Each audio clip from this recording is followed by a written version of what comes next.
Professor Thomas Keller sat alone in his study, surrounded by towers of books that threatened to collapse under their own ambition.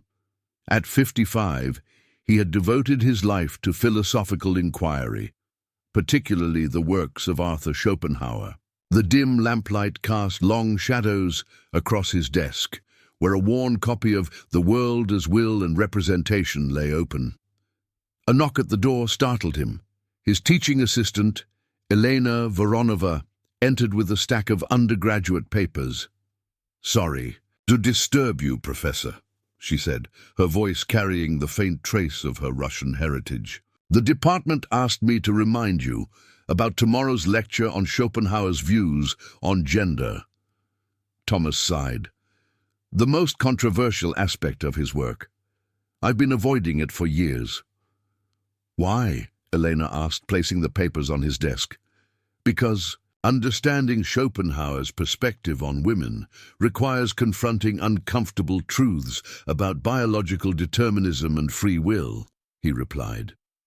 "In today's climate, these discussions can be explosive." Elena leaned against the bookshelf. "Perhaps that's precisely why we should have them." As she left, Thomas turned back to the text, his eyes falling on a passage that had always troubled him. Schopenhauer's assertion that female instinct was nature's tool for perpetuating the species, often at the expense of individual happiness. What if he was right? Thomas whispered to the empty room. What if we're all just playing parts written by nature itself? The lecture hall buzzed with anticipation. Thomas had developed a reputation for avoiding Schopenhauer's more controversial writings, so today's topic had drawn a larger crowd than usual. "Schopenhauer believed that what we call love is merely nature's trick," Thomas began, his voice steady despite his discomfort. "He argued that female instinct serves as nature's guardian of the species, ensuring that women select mates based on biological fitness rather than individual happiness." A young woman in the front row raised her hand. "That sounds like misogyny disguised as philosophy." "A fair criticism," Thomas acknowledged. "But consider this. Schopenhauer didn't exempt men from biological determinism. He believed all humans are driven by what he called the will, an unconscious force that prioritizes species survival over individual happiness." Another student, James Chen, leaned forward. "But doesn't modern psychology recognize that human behavior is shaped by both biology and culture? Reducing everything to instinct seems reductive." "Excellent point," Thomas said. "Which brings us to the central question. To what extent are our choices truly our own, and to what extent are they determined by forces beyond our awareness?" By the end of the lecture, the class had split into factions: those who dismissed Schopenhauer's views as outdated sexism, and those who wondered if his ideas, despite their problematic framing, contained elements of truth about human nature. After class, Elena approached Thomas. "That was braver than I expected." "I'm not sure bravery's the right word," he replied. "I'm simply trying to understand what Schopenhauer might have been observing beneath his 19th century prejudices." "And what do you think that was?" she asked. Thomas hesitated. "The possibility that we're less free than we imagine." A week later, Dr. Sophia Martinez, a behavioral psychologist at the university, invited Thomas to lunch. They had collaborated occasionally over the years, finding common ground in their interest in the intersection of philosophy and psychology. "I heard about your Schopenhauer lecture," Sophia said, stirring her coffee. "It's gotten people talking." Thomas winced. "Not all of it positive, I imagine." "Controversy isn't always bad," she replied. "In fact, it's given me an idea. What if we design a research study to test some of Schopenhauer's claims about instinctive behavior in modern contexts?" Thomas raised an eyebrow. "You want to scientifically test a 19th century philosopher's theories about female instinct?" "Not exactly," Sophia said. I want to examine how unconscious evolutionary drives might influence modern human relationships for all genders. Schopenhauer was limited by the science of his time, but the question he was asking remains valid. How much of what we call choice is actually determined by evolutionary imperatives? Thomas considered this. It would be controversial. Undoubtedly, Sophia agreed. But isn't that the point of academic inquiry, to ask uncomfortable questions? By the time they finished lunch, they had outlined a preliminary research proposal, a study examining how unconscious biological factors might influence relationship choices, testing whether modern humans were more driven by evolutionary imperatives than they realized. We'll need funding and ethical approval, Sophia noted. And thick skin, Thomas added. This won't be popular in some circles. Truth rarely is, Sophia replied. Maya Johnson, a graduate student in Thomas's department, had been following the IGEP developing research project with growing concern. As a feminist philosopher specializing in theories of autonomy, she worried about the implications of research that might reduce human choice to biological determinism. After deliberating for days, she finally knocked on Thomas's office door. "Professor Keller, I'd like to speak with you about your research with Dr. Martinez," she said, her voice calm but determined. Thomas invited her in. "I sense you have concerns." "I do," Maya confirmed, sitting across from him. "I fear this research could be used to justify regressive ideas about gender roles. If you claim women's choices are primarily driven by evolutionary instincts, couldn't that undermine feminist progress?" Thomas considered her words carefully. "That's a legitimate concern, but what if understanding these influences actually enhances freedom? If we identify unconscious drives, couldn't that help people make more authentic choices?" Maya leaned forward. "Or it could create a self-fulfilling prophecy, tell people they're driven by instinct, and they might stop questioning traditional paths. So what would you suggest?" Thomas asked. "Include critical perspectives in your research team," Maya said. "Someone who can ensure the findings aren't misinterpreted or misused." Thomas smiled. "Are you volunteering?" "I am," Maya replied, surprising herself with her certainty. "I don't agree with your premises, but I'd rather engage with this research than merely criticize it from afar."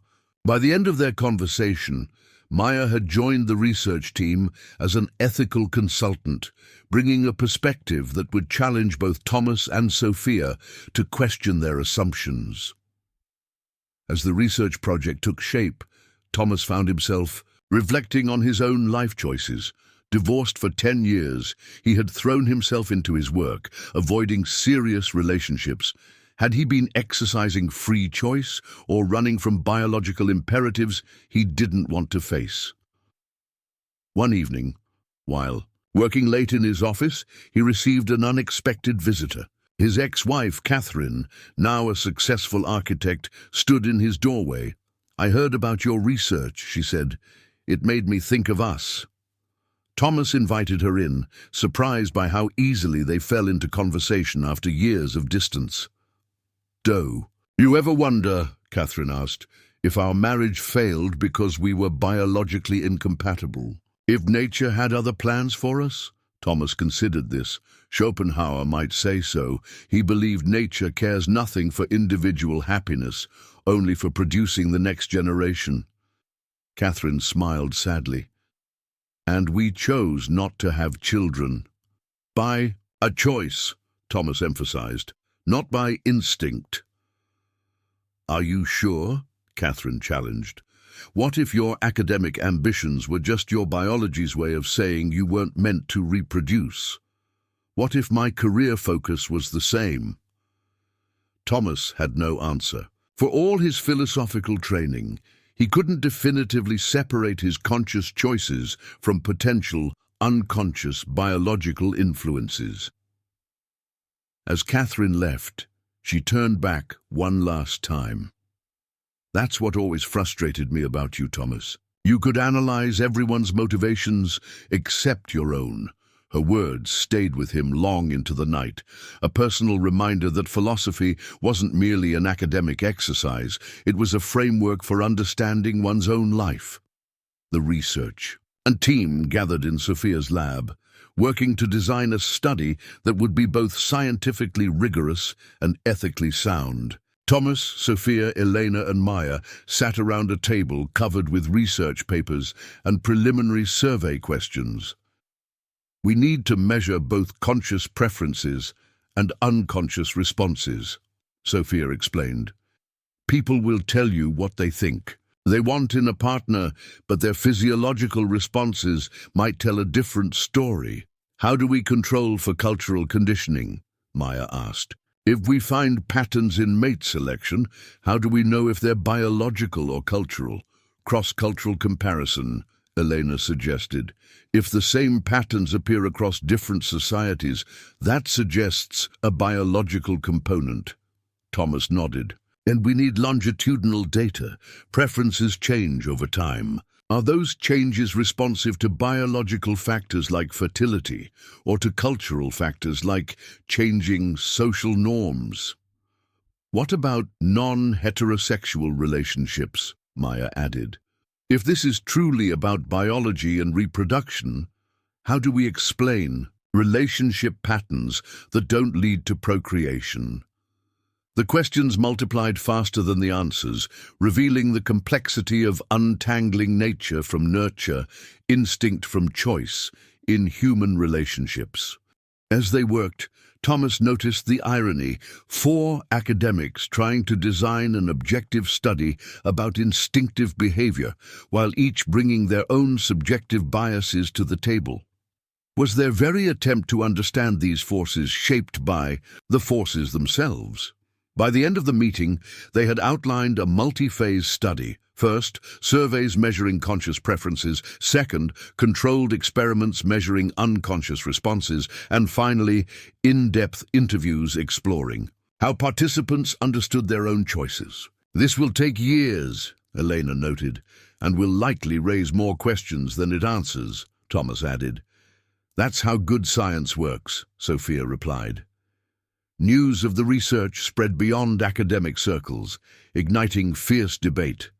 A local newspaper ran the headline, "University researchers ask, are women ruled by instinct?" Though misrepresentative of the actual research, the headline sparked outrage. Thomas arrived on campus one morning to find protesters outside the philosophy department, holding signs that read, "Science, sexism, and biology is not destiny."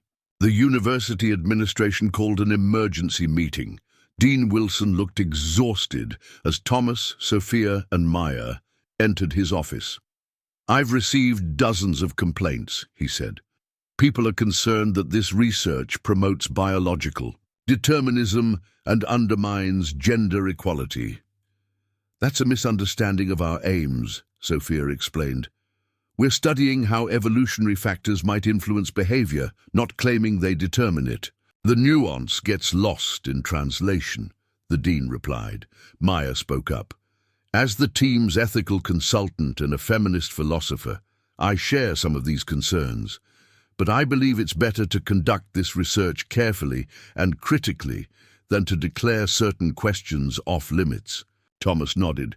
"We're not pursuing this to confirm Schopenhauer's 19th century views. We're asking whether modern science can identify the boundary between instinct and choice for all genders." The dean seemed unconvinced. "The university supports academic freedom, but we also have a responsibility to our community. I'm allowing the research to continue, but I want regular ethical reviews and transparent communication about your methods and findings." As they left the meeting, Thomas turned to Maya. "Thank you for your support." "I'm not supporting Schopenhauer's conclusions," she clarified. "I'm supporting the right to ask difficult questions and the responsibility to ask them carefully." The controversy took a toll on everyone involved. Thomas received hostile emails from colleagues and students. Sophia's previous research was scrutinized for bias. Elena, as a teaching assistant, faced uncomfortable questions from undergraduates. But the personal cost went deeper than professional discomfort. Thomas found himself questioning everything: his research, his career choices, even his most intimate relationships. One evening, after a particularly difficult day, he met Sophia at a quiet cafe off campus. "I'm beginning to wonder if this is worth it," he admitted. "The academic backlash I expected, but I didn't anticipate how it would affect me personally." Sophia looked surprised. "How so?" Thomas hesitated. "I've started seeing instinct everywhere. When I feel attracted to someone, I wonder, is this genuine connection or just biology's trick? When I avoid commitment, is that a rational choice or evolutionary strategy? It's paralyzing." "That's the observer effect," Sophia said. "By studying something, you change your relationship to it." Schopenhauer believed awareness of the will was the first step toward freedom from it, Thomas noted. But what if awareness just leads to doubt? Sophia considered this. Maybe that's the point. Maybe freedom isn't about escaping biological influences, but about recognizing them without being ruled by them. "And how do we know the difference?" Thomas asked. "That," Sophia replied, "is exactly what we're trying to find out." As they parted ways, Thomas realized that what had begun as an academic inquiry had become a deeply personal journey, one that was forcing him to confront not just Schopenhauer's philosophy, but his own understanding of human nature and free will. 6 months into the study, the team gathered to review their preliminary data. The results were complex and sometimes contradictory. "We're seeing some patterns that align with evolutionary psychology theories," Sophia explained, displaying graphs on her laptop. "Across cultures, certain traits are consistently valued in potential partners. But there's enormous individual variation," Elena added, "and cultural factors clearly influence how these preferences are expressed." Maya studied the data. "What's most interesting to me is the gap between what people say they want and how they respond physiologically. It suggests we're not fully conscious of our own preferences," Thomas nodded, "which aligns with Schopenhauer's central insight. That conscious thought may be the tip of an unconscious iceberg. But here's where it gets complicated," Sophia continued. "When participants become aware of their unconscious responses, many actively choose to counteract them. Biology suggests one path, but consciousness can choose another." "So Schopenhauer was both right and wrong," Thomas mused. "Right that unconscious forces influence us, wrong that we're powerless against them. The question is, how powerful is that influence?" Elena asked. "And does understanding it increase or decrease its power?" They had no definitive answers yet, only more nuanced questions. But Thomas felt a growing sense that they were approaching something important, not a simple confirmation or refutation of Schopenhauer's claims, but a more complex understanding of the interplay between biology and choice. "We need to be careful how we present these findings," Maya cautioned. "Without proper context, they could be misinterpreted." "Agreed," Thomas said. "This isn't about proving Schopenhauer right or wrong.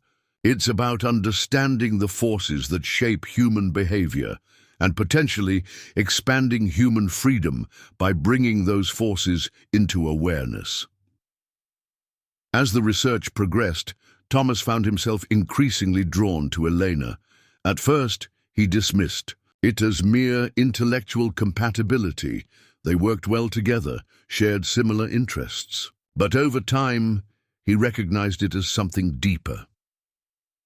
One evening, as they worked late in his office, Thomas faced an uncomfortable realization. Was his attraction to Eleanor just another example of biological imperatives at work? Was he, a middle-aged man, simply responding to evolutionary cues when drawn to a younger woman? "You've been quiet tonight," Eleanor observed, looking up from her notes. "I've been thinking about how this research affects us personally," Thomas admitted.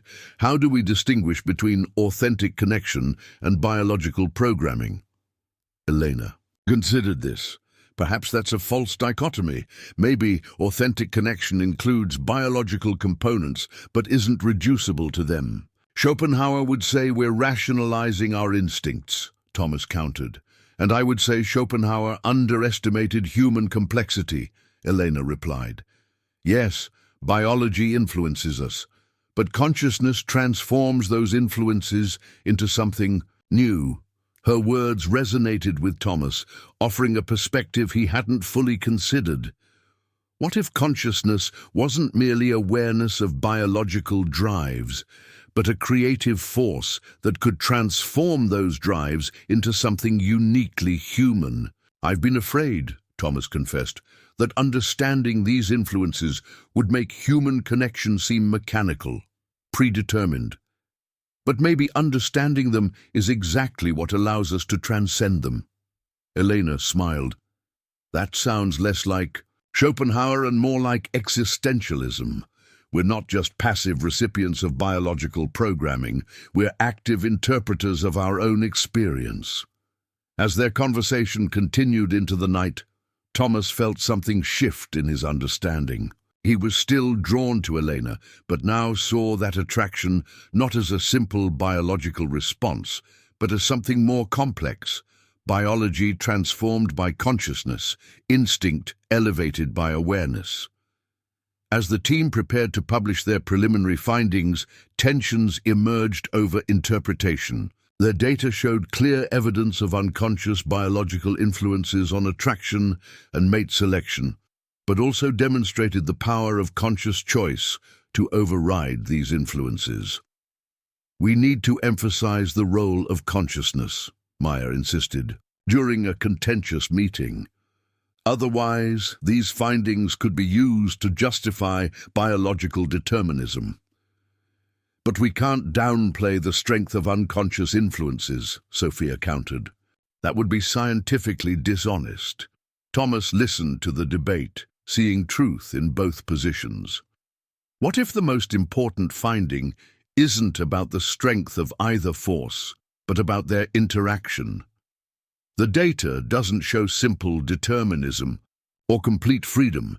It shows a complex dialogue between instinct and awareness. Elena nodded. "That's what's truly revolutionary here. Not that biology influences us. We already knew that. But that consciousness can recognize these influences and engage with them creatively." "So what would Schopenhauer make of our findings?" Meyer asked. Thomas smiled. "I think he'd be surprised. He believed awareness of the will could lead to temporary freedom from it through aesthetic contemplation. But our research suggests something more, that awareness might allow for a more permanent transformation of instinct into conscious choice."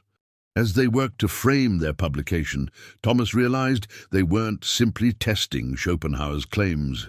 They were extending them, bringing 19th century insights into conversation with 21st century science and ethics. The resulting paper, Instinct and Choice, Reconsidering Biological Determinism in Human Relationships, argued for a model of human behavior that acknowledged biological influences without reducing human choice to mere instinct. It presented evidence that conscious awareness could modify, redirect, or even transform unconscious drives. The paper wouldn't satisfy everyone. Those committed to complete biological determinism would find it too accommodating of free will. Those committed to radical freedom would find it too grounded in biology. But Thomas believed it captured something true about the human condition, that we are neither completely free nor completely determined, but exist in the creative tension between these forces.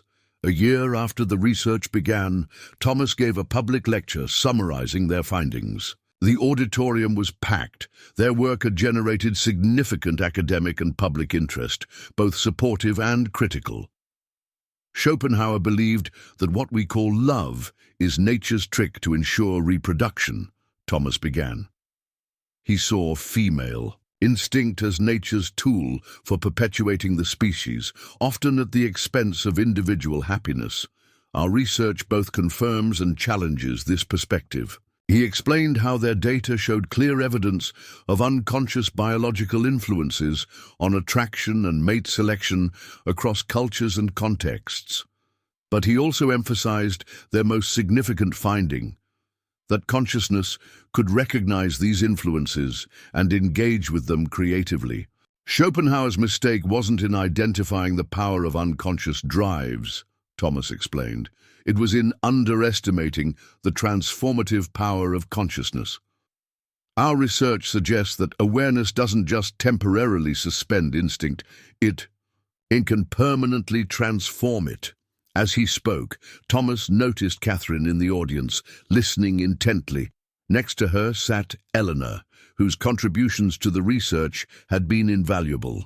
Maya was there too, her critical perspective having shaped their conclusions in essential ways. The truly revolutionary insight, Thomas continued, isn't that we're driven by biology or that we're completely free from it. It's that human consciousness creates a unique space where biology and choice interact, where instinct can be recognized, questioned, and transformed. After the lecture, Catherine approached him. "You've changed," she observed. "You're no longer trying to analyze everything from a distance." "I've learned that's impossible," Thomas replied. "We're all participants in what we observe." Later, as Thomas walked across campus with Elena, he reflected on how much had changed since that first conversation about Schopenhauer's controversial views on women. What began as an academic question became much more personal, he admitted. "Isn't that true of all meaningful philosophy?" Elena asked. "It changes not just what we think, but how we live." Thomas nodded. Schopenhauer would be surprised by our conclusions. He believed the best we could hope for was temporary freedom from the will, through art or asceticism. But our research suggests something more hopeful, that consciousness can transform instinct into something new. Not freedom from nature, Eleanor added, but a creative dialogue with it.